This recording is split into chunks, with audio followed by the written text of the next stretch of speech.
당신이 몰랐던 조선을 알려주는 조이선이에요. 1457년 강원도 영월. 동강의 차가운 물살 속에 어린 왕의 시신이 버려진 참혹한 밤이었습니다. 저는 그날 밤 차마 눈을 뜨고 볼 수 없었던 역사의 현장에 서 있었습니다. 사람들은 모두 문을 걸어 잠갔습니다. 누구도 감가로 나아가려 하지 않았습니다. 조선 팔도를 호령하던 왕의 목숨이 끊어졌는데 그 죽음을 거두는 이가 아무도 없었다는 사실이 믿기십니까? 그것은 공포 때문이었습니다. 세조가 내린 서슬퍼런 어명 때문이었습니다. 죄인의 시신을 거두는 자는 삼족을 멸하겠다는 엄포가 내려져 있었습니다. 동강의 물은 얼음처럼 차가웠고 바람은 칼날처럼 살을 애는 듯했습니다. 하늘에는 달조차 뜨지 않아 세상이 먹물처럼 캄캄했습니다. 그때 저는 강가 갈대숲 사이에 엎드려 숨을 죽이고 있었습니다. 들리는 것은 오직 거친 물살 소리와 부엉이의 불길한 울음소리뿐이었습니다. 그때였습니다. 저 멀리 어둠 속에서 누군가가 다가오는 소리가 들렸습니다. 발소리는 조심스러웠지만 망설임은 없었습니다. 그림자 하나가 강가로 내려왔습니다. 그는 관복을 입고 있었지만 흑투성이었고 가슴 이미 벗겨져 머리가 산발이었습니다. 그가 바로 영월의 호장 어뭉도였습니다. 그는 평범한 시골 관리였습니다. 대단한 권력도 없었고 뛰어난 무예 실력을 가진 것도 아니었습니다. 그저 지방 관아에서 세금을 걷고 행정을 돕는 말단 관리에 불과했습니다. 하지만 그날 밤 그는 조선의 그 어떤 대신들보다도 용감했습니다. 저는 숨을 죽인 채 그를 지켜보았습니다. 그는 강물에 떠밀려와 모래톱에 걸려있는 작은 시신 앞으로 다가갔습니다. 시신은 퉁퉁 불어 있었고 옷은 갈기갈기 찢겨 있었습니다. 어뭉도는 그 앞에 무릎을 꿇었습니다. 그리고 오열하기 시작했습니다. 전하, 전하, 이 못난 신하가 이제야 왔습니다. 그의 울음소리는 바람소리에 묻혀 희미하게 들려왔습니다. 소리내어 울 수도 없는 세상이었습니다. 크게 통곡했다가는 쥐도 새도 모르게 죽임을 당할 것이 뻔했기 때문입니다. 그는 덜덜 떨리는 손으로 입고 있던 옷을 벗었습니다. 그리고 차갑게 식어버린 어린 왕의 시신을 덮었습니다. 그때 저는 보았습니다. 그의 눈에 서린 결기를 말입니다. 그것은 영화 속 영웅의 눈빛과는 달랐습니다.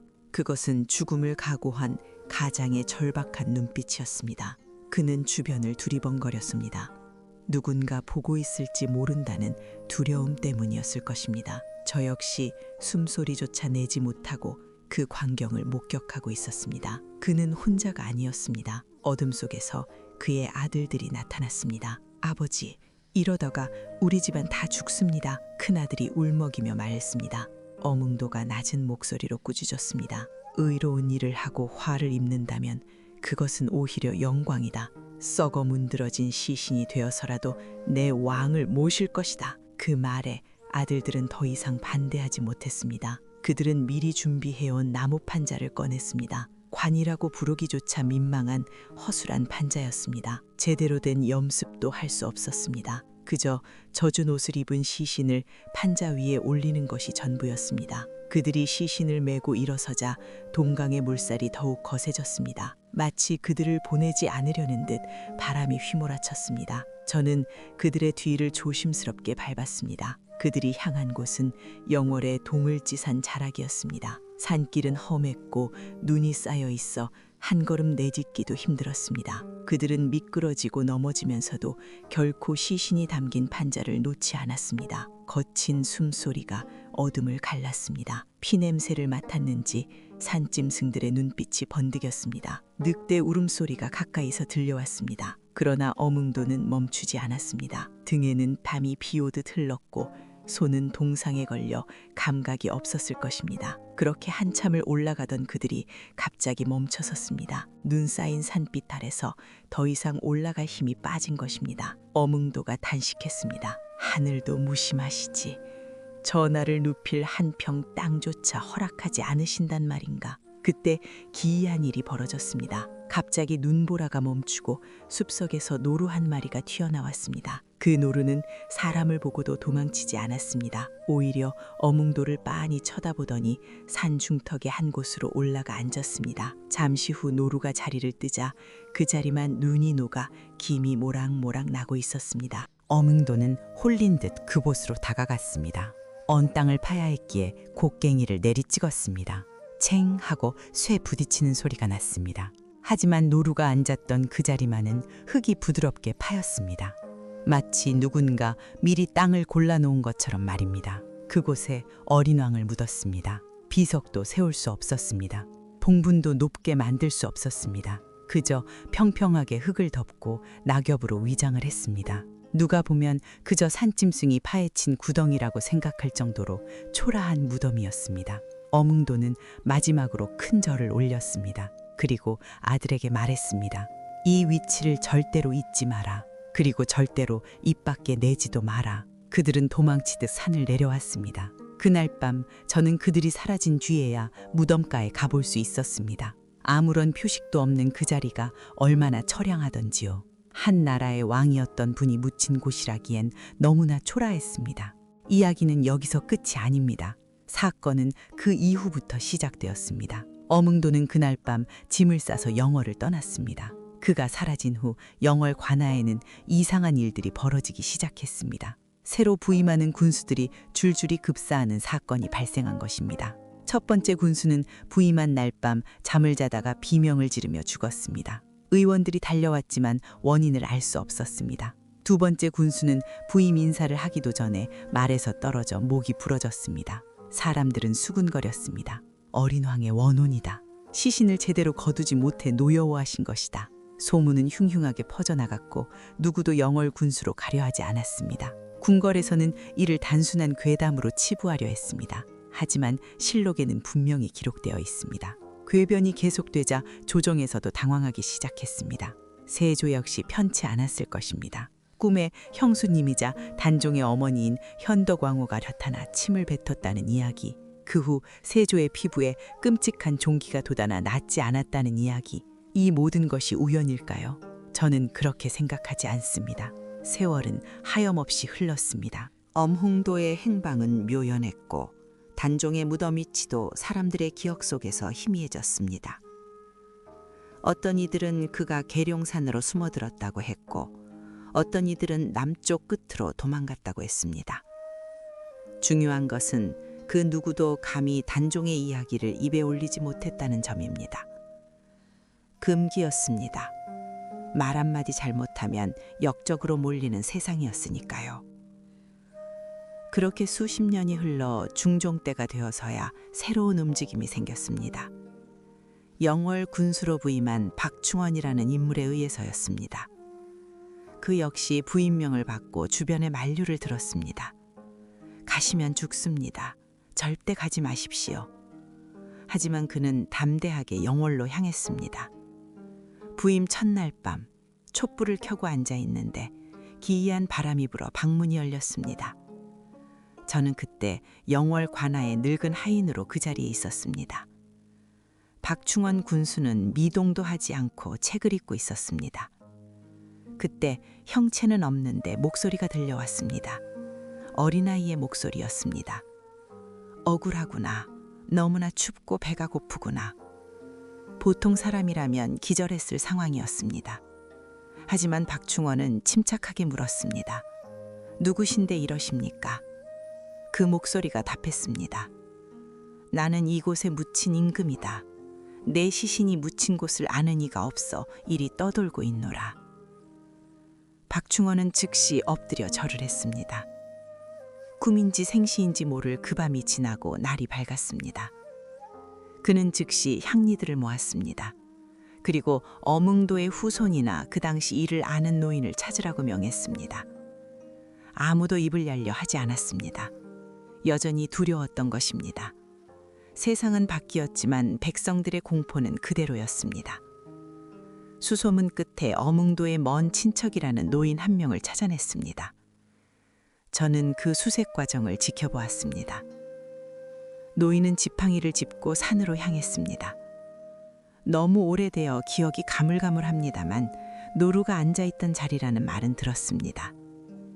수백 명의 사람들이 동울지산을 뒤졌습니다. 풀은 무성하게 자랐고 나무는 숲을 이루어 어디가 어딘지 분간할 수 없었습니다. 몇 날 며칠을 헤매던 중이었습니다. 한 병졸이 소리쳤습니다. 여기 이상한 곳이 있습니다. 그곳은 다른 곳과 달리 묘하게 따뜻한 기운이 감돌고 있었습니다. 눈이 쌓이지 않는 자리였습니다. 땅을 조심스럽게 파헤쳐 보았습니다. 그곳에서 썩지 않은 판자가 발견되었습니다. 어몽도가 그 급박한 밤에 덮어두었던 바로 그 나무 판자였습니다. 모두가 통곡했습니다. 수십 년 동안 차가운 땅 속에 이름도 없이 묻혀있던 왕을 다시 만난 것입니다. 뼈만 남은 유골을 수습하여 제대로 된 장례를 치렀습니다. 이것이 지금의 장릉입니다. 만약 어몽도가 그날 밤 목숨을 걸고 시신을 수습하지 않았다면 어찌 되었을까요? 아마 단종의 유해는 물고기 밥이 되었거나 산짐승에게 뜯겨 흔적조차 남지 않았을 것입니다. 어몽도의 용기는 단순한 충성심이 아니었습니다. 그것은 인간으로서 지켜야 할 최소한의 도리였습니다. 실록에 따르면 그는 훗날 공조 참판에 추증되었습니다. 숨어 살던 그의 후손들도 찾아내어 벼슬을 내렸습니다. 하지만 그가 바란 것은 벼슬이 아니었을 것입니다. 제가 본 그날 밤 그의 눈물은 대가를 바란 것이 아니었습니다. 단지 너무나 춥고 외로워 보이는 어린 왕을 차마 그냥 둘 수 없었던 측은지심이었습니다. 지금도 영월에 가면 장릉 옆에 어몽도의 정력악이 서 있습니다. 사람들은 그를 충신이라 부르며 칭송합니다. 하지만 영화나 드라마에서는 그의 고뇌를 너무나 단순하게 그립니다. 마치 슈퍼히어로처럼 묘사하거나 아니면 너무나 쉽게 결단하는 것으로 나옵니다. 현실은 그렇지 않았습니다. 그는 덜덜 털고 있었습니다. 집안이 멸문지화 될까봐 공포에 질려 있었습니다. 그럼에도 불구하고 움직였다는 사실이 더 중요한 것입니다. 두려움이 없는 용기는 만용입니다. 진정한 용기는 죽을 만큼 두렵지만 그럼에도 불구하고 옳은 일을 하는 것입니다. 제가 기억하는 또 다른 장면이 있습니다. 시신을 수습한 다음날 아침이었습니다. 영월 관아는 발칵 뒤집혔습니다. 시신이 사라진 것을 안 군졸들이 마을을 이잡듯 뒤지기 시작했습니다. 집집마다 창으로 찌르며 숨겨둔 것이 없는지 검사했습니다. 저는 쌀독 안에 숨어 그 소리를 들었습니다. 비명소리가 난무했습니다. 누가 시신을 가져갔느냐? 공관의 고함 소리가 담장을 넘었습니다. 어몽도의 집도 예외는 아니었습니다. 하지만 이미 그는 가족들을 데리고 새벽같이 떠난 뒤였습니다. 빈 집에는 밥그릇이 그대로 놓여 있었습니다. 얼마나 급하게 떠났는지 알 수 있는 흔적이었습니다. 그의 집 마당에는 어젯밤 신었던 것으로 보이는 흙 묻은 집신 한 짝이 덩그러니 놓여 있었습니다.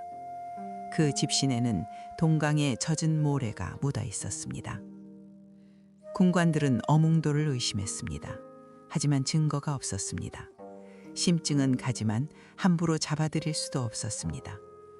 시신이 사라졌다는 사실 자체가 조정에 보고되면 자신들의 목이 날아갈 수도 있었기 때문입니다.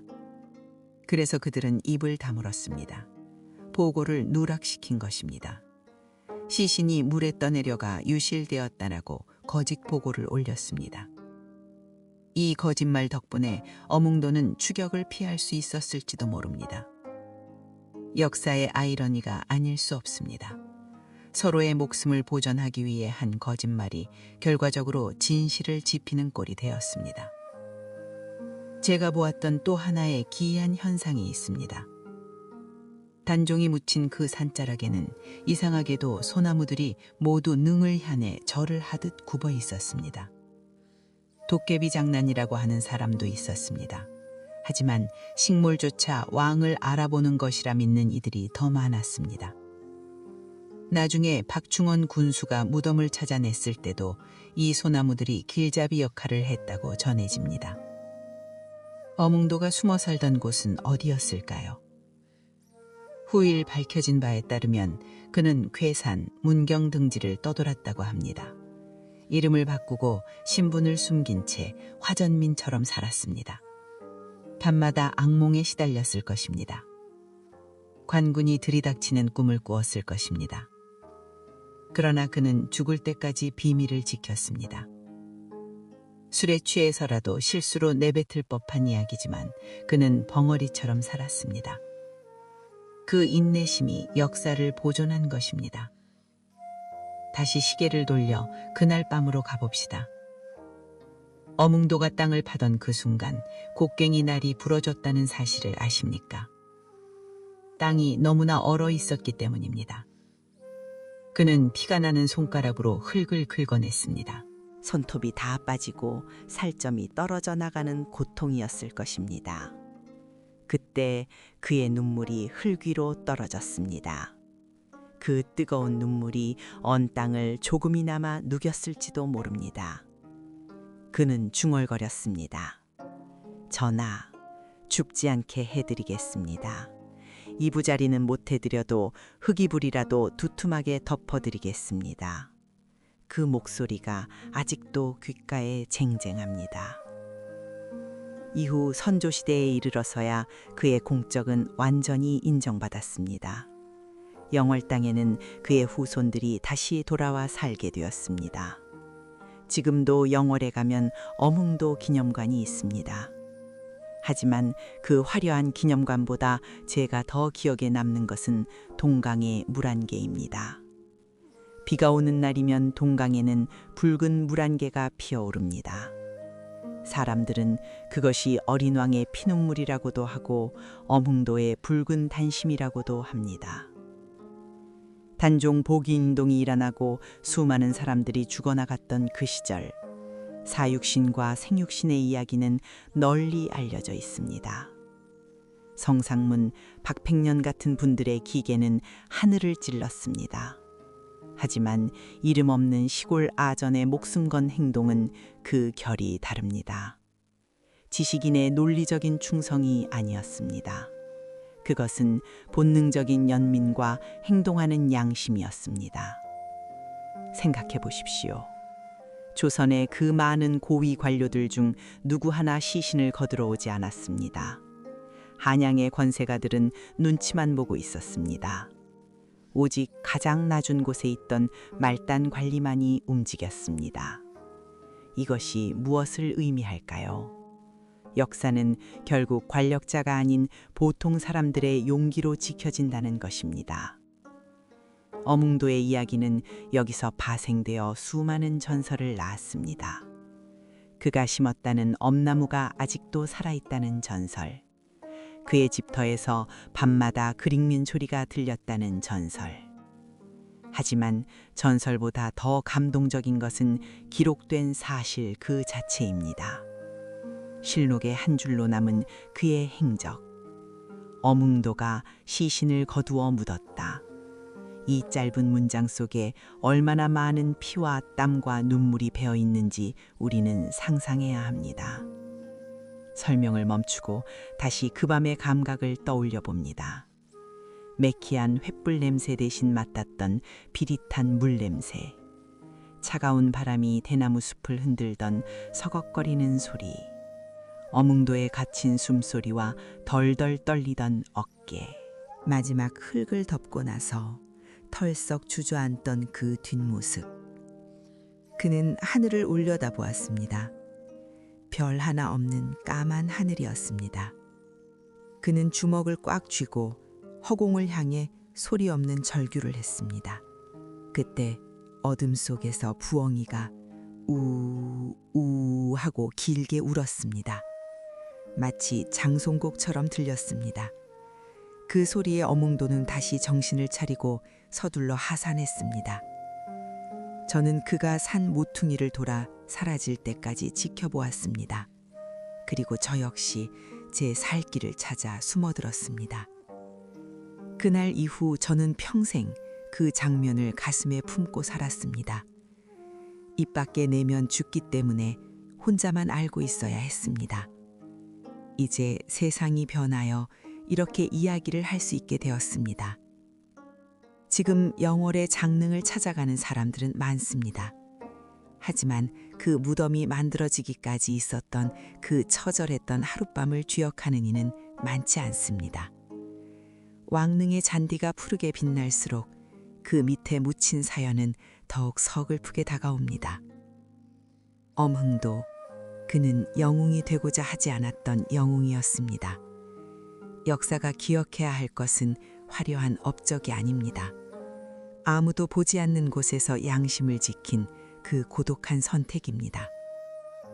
혹시 여러분도 인생에서 아무도 보지 않지만 옳은 일을 해야만 하는 순간이 있었습니까? 손해를 볼 것이 뻔하고 위험할 것이 뻔한데도 불구하고 말입니다. 그때 망설여진다면 어몽도를 떠올려 보십시오. 차가운 강물에 뛰어들어 왕의 시신을 건져 올리던 그 손길을 말입니다. 그 손길이 조선의 마지막 자존심을 지켰습니다. 이야기를 마치며 다시 한번 강물을 바라봅니다. 동강은 여전히 말없이 흐르고 있습니다. 그날의 비밀을 다 알고 있다는 듯이 무심하게 흐릅니다. 물살이 바위에 부딪혀 하얀 거품을 일으킵니다. 그 거품 속에서 저는 아직도 어몽도의 울음소리를 듣습니다. 전하, 부디 편안히 잠드소서. 그 간절한 기도가 오늘날 우리에게까지 전해지고 있는 것입니다. 제가 준비한 그날 밤의 기억은 여기까지입니다. 역사는 기록된 자의 것이 아니라 기억하는 자의 것입니다. 여러분이 이 이야기를 기억해 주신다면 어몽도의 그날 밤은 영원히 헛되지 않을 것입니다. 지금도 어딘가에서 누군가는 묵묵히 자신의 할 일을 하고 있을 것입니다. 그들의 숨은 노고에 경의를 표합니다. 긴 이야기를 들어주셔서 고맙습니다. 밤이 깊었습니다. 저도 이제 그만 물러가려 합니다.